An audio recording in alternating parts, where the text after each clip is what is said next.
Welcome to Cinetopia, a monthly radio show about film, with reviews of the latest releases, interviews with filmmakers, and covering events, people, and all things film in the capital. Hi, and welcome to the May edition of Cinetopia, Edinburgh's foremost film chat show. This week we're reviewing Tully, Let the Sunshine In, and Lean On Pete, which is currently playing at cinemas across the city.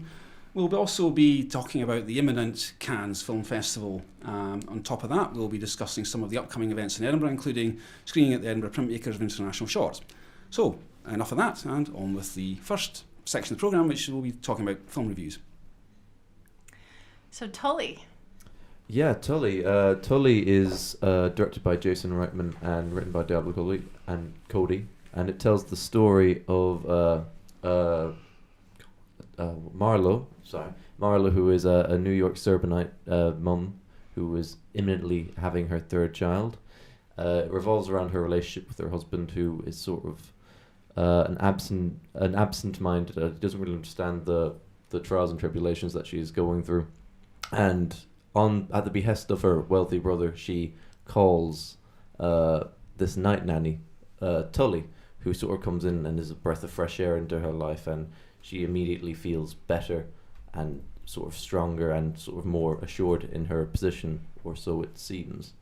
I don't know what you thought about the film. I wasn't the biggest fan of the film personally. I think Charlize Theron is excellent. I think it's a well-directed film, but I think the character of Tully, I think, is quite a controversial figure, I think, within the film's world, personally. There's two things I didn't like about the film. One is the Duplass brothers. I don't like Mark Duplass at all. That's just my own personal problem. Two is that I don't like films about, and I'm taking this from a critic I read who I think hit it spot on. I don't like films about manic pixie dream girls, and the nanny character Tully is perfectly one of those. She seems to be so exuberant and like almost unworldly, like not a realistic character. And not to give too much away, I 100% agree with you, because I think she is in many ways. The issue of the film is, I think, stems immediately from that character, because I think some people I know have argued that the idea that she is somewhat I think Marlowe just sees everything that she wishes, or like a semblance of herself from her youth, whatever, and it's sort of exuberance that she no longer has. But it's just, again, there's no real character development. There isn't really a character there at all. She just sort of comes in and she's just she's a bit like a MacGuffin in many ways, just there to serve the plot and sort of just be this otherworldly sort of goddessly figure. Yeah. But it's a real stickling point for me with the film, because I think it sort of really hinges on their relationship, and I don't really feel it was very authentic in many ways. Me neither. And I did read this somewhere else that someone thought that the way that the film was written in those things was almost like it was such a screenplay, and it was like it was really well acted, but at the same time they wouldn't be normally saying that. No. I didn't find Tully to be a very realistic character. No. And and ultimately she is perhaps a figment of your imagination, perhaps not, sort of having to do with the psychosis of a woman, and it really started to annoy me at some points, she's how unrealistic she was, when she came in and was like, I'm mad at my roommate. I was like, oh, bother. And I just was not into it after that. I agree with you completely, because I think there's that element of,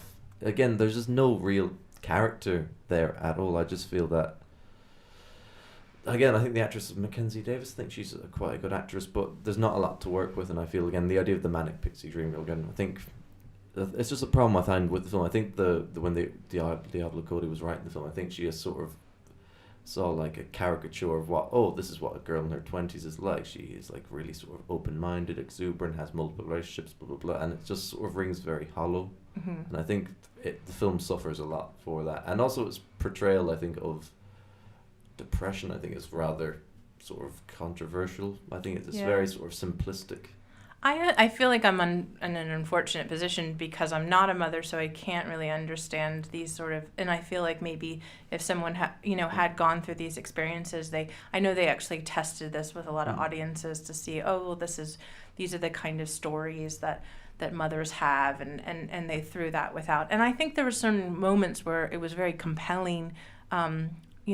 Some of her relationships with the teachers or her frustrations, and with like other out of that dynamic of Tully and her Marlowe were more realistic or interesting, but not that like particular that relationship within the film for Yeah. sure. I think if to pick out certain scenes within the film, I think the montage segment of sort of immediately after she has the child, I think that's a really compelling scene because you sort of just immediately are put in her world, and it sort of gives a nice POV of what she's going through and how she's sort of feeling at the moment.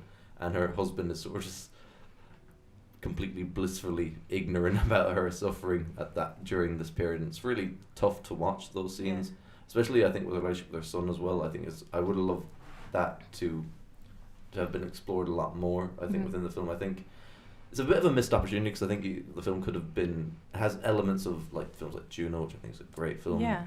It has elements of that, but again, just for me, falls a bit short, especially with the character of Tully. Yeah, I also kind of found, at one point I was like, well, I'd like a night nanny, like that seems like a nice thing, but there was this sort of misunderstanding of class in there, where it was like a kind of a privileged thing to be discussing. I particularly liked the tiki bar though. I want one of those. Yeah, I quite, even though the brother character is it's a bit of a douchebag. Duplass. Is he a Duplass? Oh, he's the Duplass. Is he yeah, he's also they also direct films, and I don't like his films either. I think he's quite funny in the film. I think I like the dynamic between him and his wife, and the sort of the class barrier between. I think I like those interactions. So there's some great character moments in the film. It's just the sum of the parts don't sort of do the rest of those moments justice, I find, unfortunately. Yeah, so I think we're giving it a B-. Yeah, I give it a B-. Yeah. It's watch it for Charlize Theron. She's just great. She was very good in it. Anyway, so Melina, what did you see this week? So yesterday I saw Lean on Pete, a novel adaptation by Andrew Hay, who had been nominated for an Oscar before for 45 years. It's a very, very dramatic sort of bittersweet coming of age drama. It really touched me, I must say. I was sobbing by the end, but I wasn't the only one. It was one of those films that left the entire cinema sobbing, basically. It is a story about the 15-year-old teenage boy Charlie, played by the wonderful Charlie Plummer in this film, his performance is in the center of the film throughout the entire time. He has just moved with his father, Ray, played by Travis Fimmel, to Portland, Oregon, where they live close to poverty. He's not attending school, and he seems to go for a run every day, all day. That's what we see at the first scenes, what he's doing. On one of those runs, he discovers the local horse track, and he becomes interested in horse racing. He starts to help out Dal, played by a very ironic Steve Buscemi, doing day-to-day jobs to help out his father to get some money. And he develops a sort of a friendship, affection with a horse, one of those race horses called Lean on Pete. Dal starts to take him with him on different horse races throughout the area. And that's when about it starts, when several incidents, I don't want to take anything away, but several incidents starts to happen to Charlie's life. And from this friendship boy horse story, the film sort of shifts into a road movie, where we follow Charlie and Pete, the horse, across the states, or the Midwestern states, and it becomes a film where Charlie is looking for his life purpose, basically, about how to become an adult in a world that sort of seems to set back you at every time. So it is a very very dramatic, very heavy story, and I can very recommend watching this film, but be prepared, have some tissues with you. It's heavy, and it's difficult to sum it up without making any spoilers for it here, but you just have great characters in there for 5 to 10 minutes, and then they are taken away from him, taken away out of his life, and he just ends up walking around trying to find his place. And the end shot is just really brilliant, and it's definitely a great film. Yeah. And you like the performances? Yeah, the performances. So Charlie Plummer did a very magnificent performance. The one of the jockeys, called Bonnie, played by Chloe Sevigny, she was also good. She wasn't had not too much screen time, but she did a very great ironic job on like how to be, actually quite interesting, how to be a female jockey. Because usually I think you connect horseback riding to women, but in the horse racing world, jockeys are a male-dominated position, and she was a female jockey, and she had a few very ironic comments about that. So, and then the short but sweet performance of Travis Fimmel as the father was also in his classic sort of maniac way, how we know him as the main character of the TV show Vikings. And there was a short, again, maybe like 5-minute scene with Steve Zahn as a homeless person living in a trailer, who just, again, one of those characters that comes across Charlie's way on this road. And it's very interesting. I wouldn't say it's a classic coming of age drama. It's not a classic road movie either. It's certainly not a melodrama. So it sort of like shifts in between. And yeah, I can recommend it, definitely. You're making me want to see it. Yeah, I think it sounds really great. Yeah. And anything Steve Buscemi, I'll watch that. Yeah, I'm also a big fan of Chloe Sevigny, so, but that's not kind of the roles I would think that she normally does, you know? Yeah. So that's interesting. Well, I saw Let the Sunshine In, Un beau soleil intérieur in French, by the wonderful French filmmaker Claire Denis. And what I found particularly amusing about the way this film has been marketed is that it's been marketed as a romantic comedy. Now, I did hear people laughing, but like I've seen a lot of French romantic comedies, and what I find amusing about that is that they tend to be very sad and always like involve affairs and things like that. So this very much fits the romantic comedy idea. The film's about Isabelle Juliette Binoche. She's a divorced artist, and she's in her midlife search for love. We start with seeing her making love to a rather arrogant French lover who doesn't seem very good, who we later realize is rich, married, and is never going to leave his wife, and she ultimately gets disgusted with him. Then we see her with a narcissistic actor who can't decide whether or not this is a love affair or they're just friends. So we just kind of see her going through these very frustrated experiences. And what's interesting is that it's not just episodic. She goes back to one, and one comes back in and go and forward. And a lot of it revolves around Juliette Binoche's character talking about these relationships, talking with her lovers, and are they working, are they not working? And I think it's one of those movies where you go through these situations, and sadly we've like there's no happy resolution, but I think you very much have experienced those, you know, like in life, these people that you're like dealing with. In fact, I think The Guardian wrote that it's just one. Let's see, Wendy Ide from The Guardian said the latest film from Claire Denis couldn't be more French if it was smoking gauloise and wearing a Breton top, and I thought that was really funny because it was very French, and it even comes with a lovely, interesting way that it was ended with the Gerard Depardieu at the end, like during the credits, the scene with him, and he's kind of like a psychic who won't give information out. He has his own problems, but everyone has problems in this film. It's I wouldn't say that it's Juliette Binoche really carries this. I mean, she has to with the way the script was written. She's such an amazing actress, and she doesn't disappoint in this film. It's beautifully shot, and it's so much about everyday, frustrations with love and in different times of your life and whatnot. So I highly recommend it.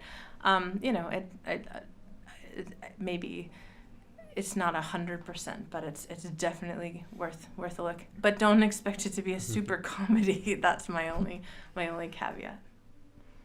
Sounds good. So yeah, when I saw a trailer for it, and for me, I sort of had that same opinion as that Guardian reporter, because I felt it was almost too French, a little bit too sort of archetypal of just previous French films, so it sort of put me off seeing it. But again, I'll watch Juliette Binoche and anything, and also with Jared Depardieu. But I found that weird because I saw a poster for the film, and on the poster it says, starring Juliette Binoche and Jared Depardieu. He's like the second billed actor, Yeah. and I was just thinking, I was like, that doesn't seem correct now based on what you've told me.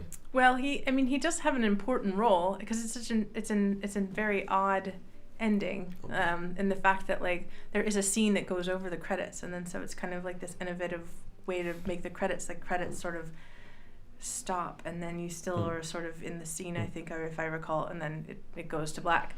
But it's just, he's aged very very differently. Like he's quite large and an interesting character now. So I think it's almost just ironic in any sort of role that he would be in because of who he was before too. And you have images of what Gerard Depardieu sort of is as an actor. Yeah, you sort of go back to like his earlier work, and then you see him now. He's quite stark. It's a so stark perhaps contrast. perhaps you laugh at that just for that aspect. Maybe that's the comedy. Maybe that's the ringer that should be brought in for people to see it. Just to see Gerard Depardieu. Yeah, well, it is worth it, I thought. But anyway, so yeah, I definitely think it's a film worth seeing if you're into French romantic comedies.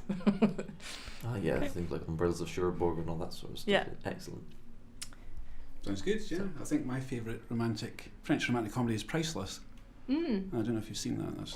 I have not seen Priceless. Me neither. No.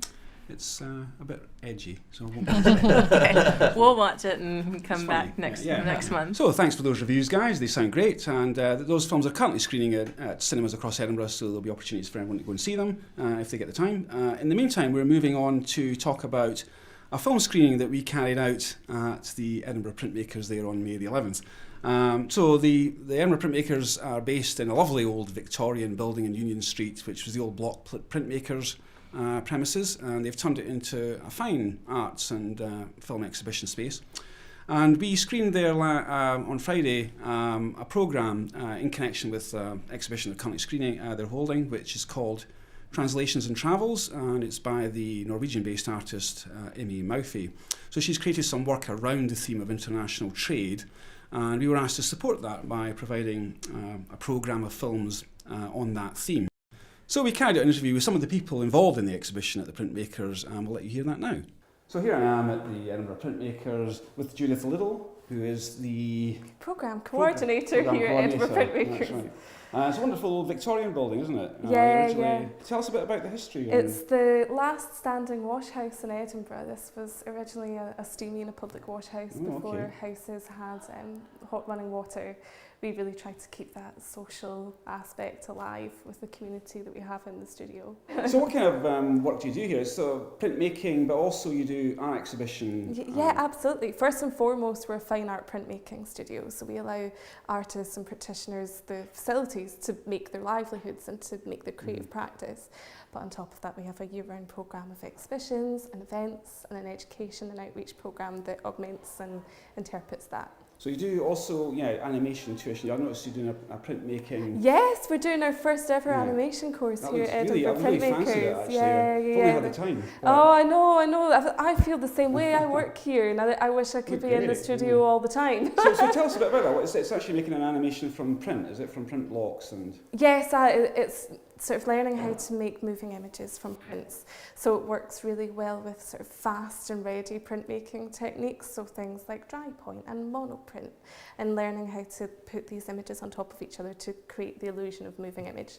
Sounds great. And there's an exhibition that's on just now, which is the Emmy, which we are partly screening for. Absolutely. It's Emmy Mouthy. Emmy Moth. Emmy Moth, okay. Yeah. She's a Norwegian-based artist, is that right? She's British, but she's based in Norway. She moved for love, hence the Norwegian surname. Okay. But she's really interested in these ideas of travel, and her work really speaks about that, but I also think it's quite humorous and quite playful. And in its own way, it is very narrative. So she was over here to open the exhibition, wasn't she?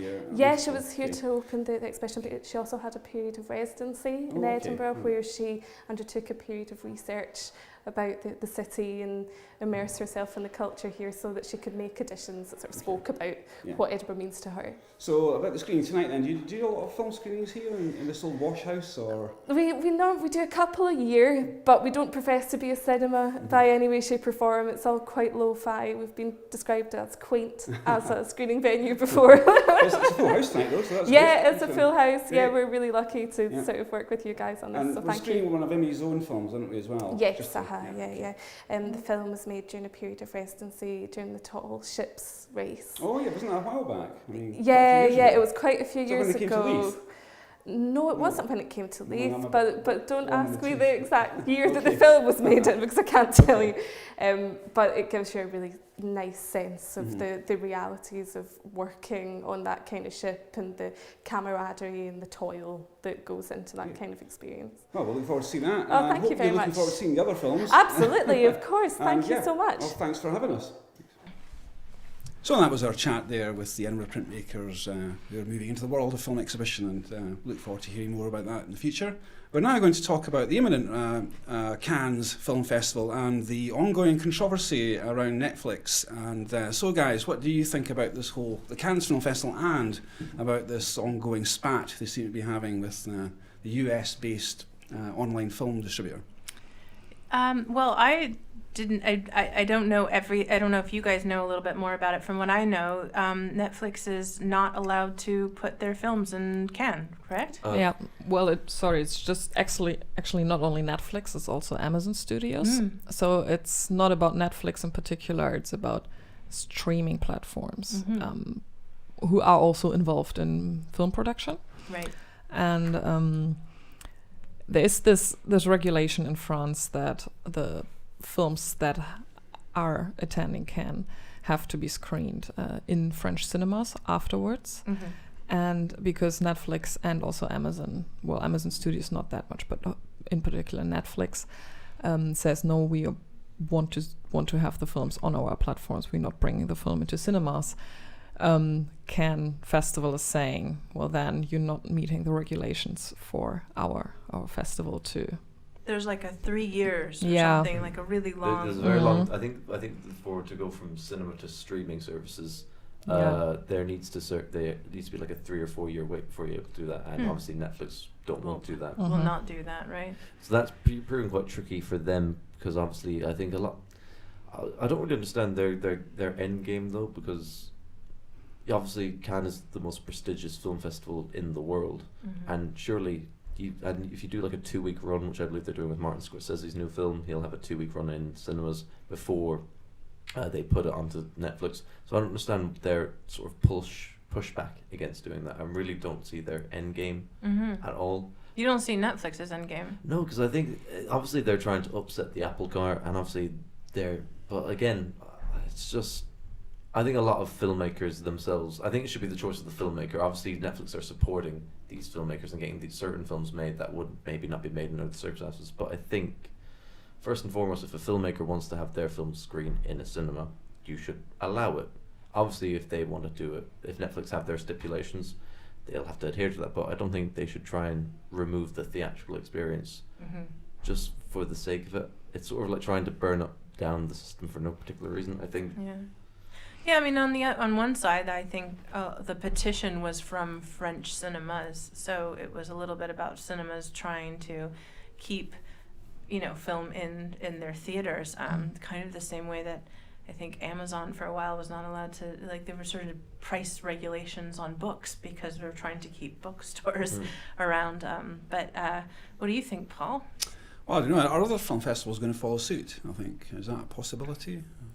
Probably not. No, I think Cannes is sort of standing fast about what the cinematic experience is. I think like film festivals like Sundance and like Toronto are pretty lenient with the sort of, or loose with the term. But again, I think Cannes is trying to sort of, I suppose they see themselves as sort of a bastion of cinema, and they feel that they have their set definition of what cinema is and what the stipulations are. And if Netflix seem to refuse to adhere to them for whatever reason, they obviously have their reasons.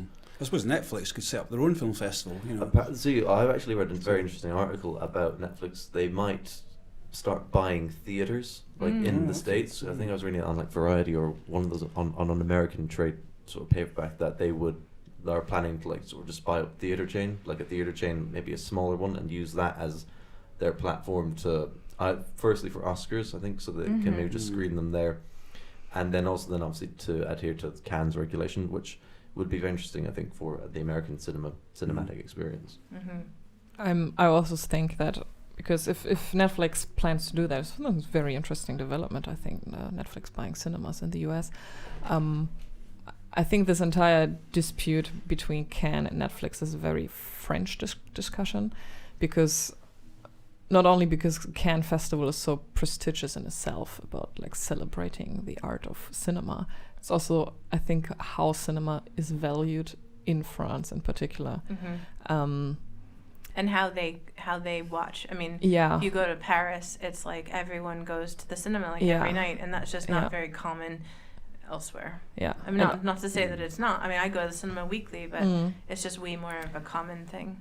I think within the French society in general, it's like going to the cinemas is very more, I don't know, like part of your everyday life, basically. I think it's changing around the world. I think lots of people are starting to, with the rise of Netflix and streaming services, that people they're sort of a bit more discerning with how they spend their money, because I think it's not the cheapest thing to go to the cinema. So if you can watch a film at home in the comfort of your home, or just go to a cinema, even though I love the idea of going to the cinema, but if you're just a casual film goer, maybe it doesn't really matter to you where you watch film, as long as you will see the film at some point. I mean, if you have a home cinema set, does that qualify as a cinema? I mean, what is a cinema?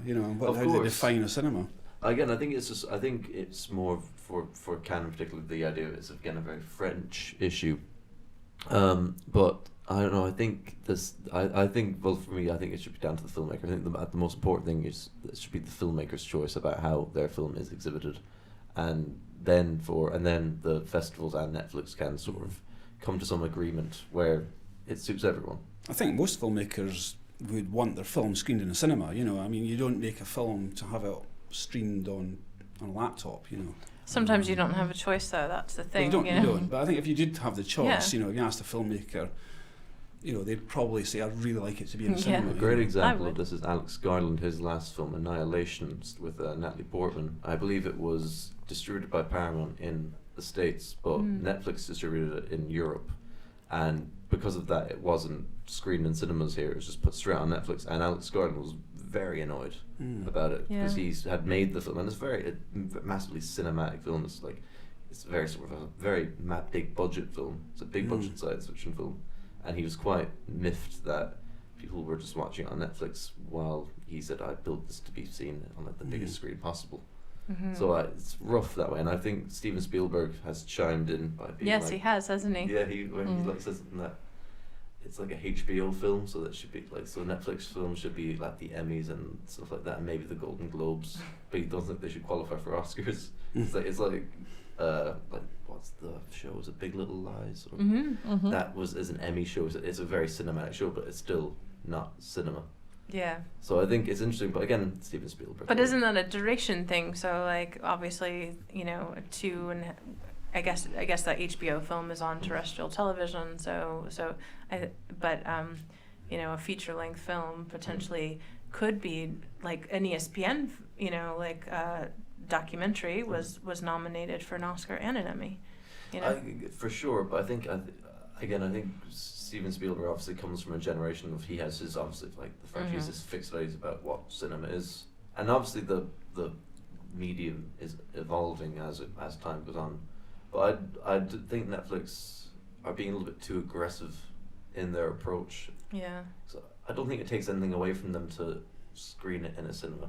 Obviously, they probably don't want to give their money to theatre owners or anything, but again, it does make a huge difference to, especially if filmmakers want their films screened in a cinema, which I imagine most of them do. But again, I imagine a lot of filmmakers these days would just be happy that their film is getting made and has maybe will find an audience on Netflix.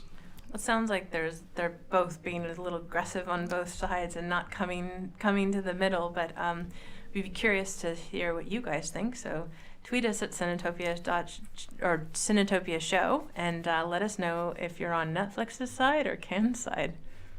So we have a couple events that the team is putting together in the next couple weeks. And Paul, why don't you tell us a little bit about the Short Film Festival, Edinburgh Short Film Festival's programs at Hidden Door Festival? Yeah, sure. So Hidden Door is an Edinburgh arts festival that runs each year. And what they do is they take over normally a different abandoned building, quite a large one usually, and they turn it into an arts event, an arts venue. So they have multidisciplinary arts events, including installation art, poetry, film, theatre and music. And so we're lucky to be asked to do 2 evenings of short film for Hidden Door this year. And we're, interestingly, they're based at the abandoned 1920s Art Deco Leith Theatre, which they did use last year, but they've also occupied the old 1930s State Cinema, which is just round the corner in Great Junction Street in Leith.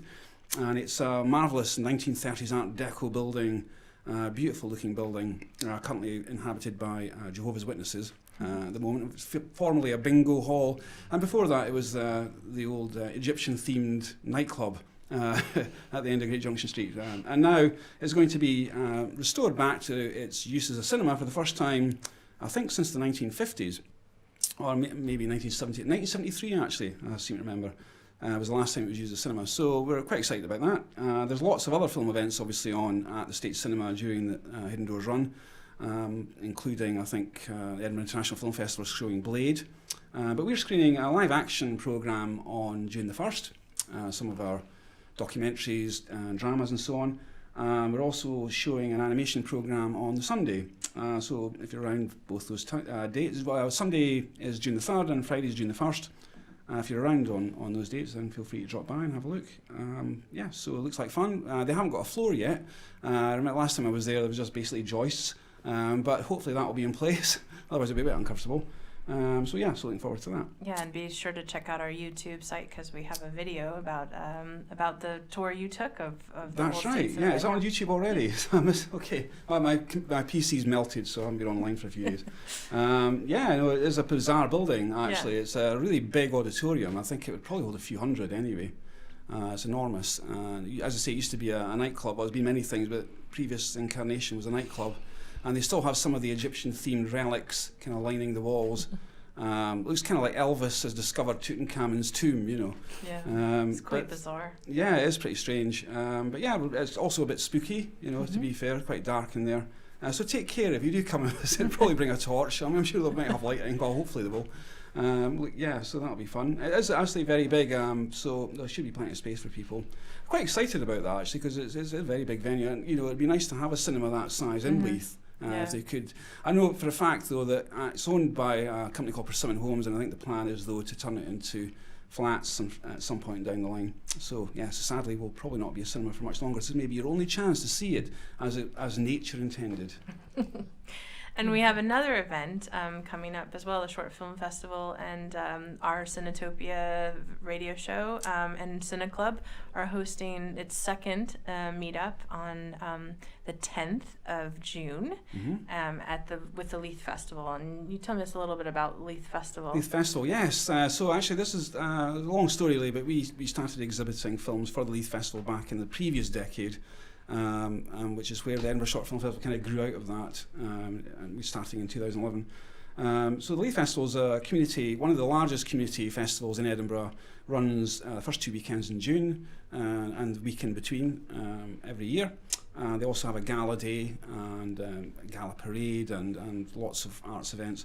So we're screening at the Granary in Leith on June the 10th. At what time? 7:30. 7:30, and we're going to show a World Cup themed programme. Yeah. So eat my goal, as they would say.